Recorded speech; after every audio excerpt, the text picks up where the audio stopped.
It was 2 minutes, but there's the blackbird, the familiar blackbird with the white wings, sitting on the stumped off willow.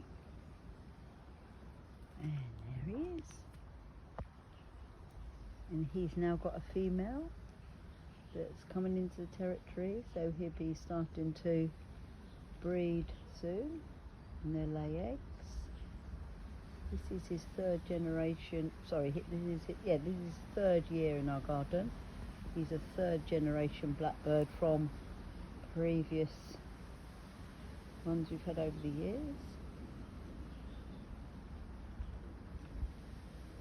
There we go. The little robins today aren't coming around, so I'll leave it there.